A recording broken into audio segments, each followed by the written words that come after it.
Mula po sa pagiging isang part-time reseller at full-time call center agent hanggang sa sumubok na pumasok sa mundo ng pagnenegosyo at bumuo ng kanyang sariling business. Aba, talaga namang inspiring ang kanyang naging kwento. Ang sikreto sa kanyang tagumpay, personal niyang ibinahagi dito sa Negosyo Tayo.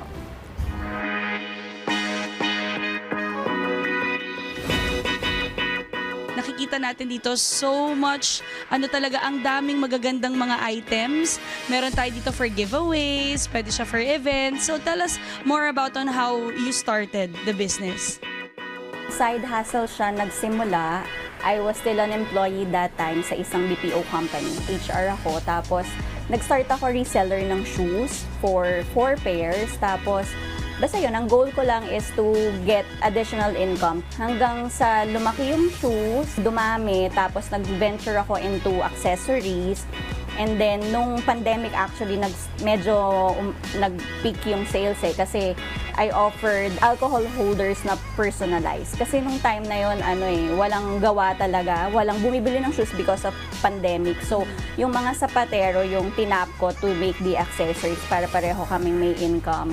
And then from that, bumili na ako ng makina, ng sewing machine para at least makagawa kami ng on our own.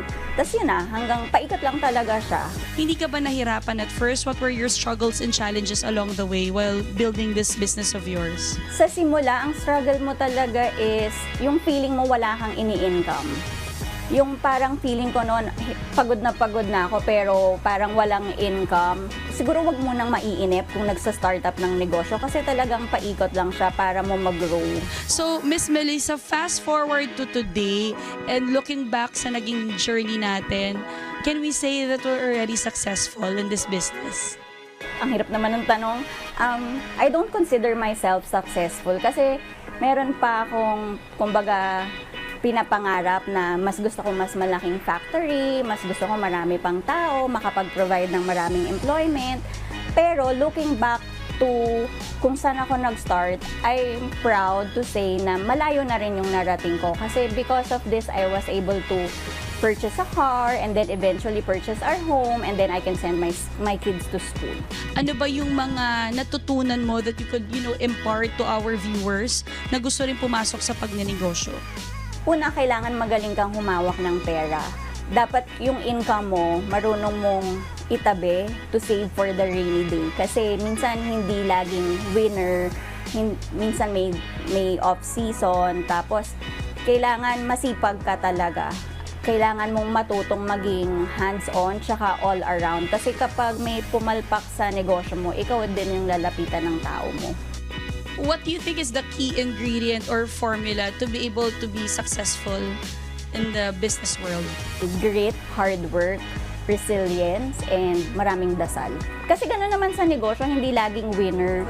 So, marami kasing nagtatanong sa akin na paano mag-start. Ang lagi ko lang sagot, you just have to start and you just keep on pushing. Kasi minsan, paano tayo magkakaroon ng negosyo kung takot lagi tayong mag-start? Start small, but think big. Walang negosyong lumaking overnight. Lahat ay nagsisimula sa maliit. Magkita-kita tayo ulit sa susunod na episode, mga kanegosyo, para sa iba pang business stories na ihahatid namin sa inyo. Kaya naman tara, negosyo tayo!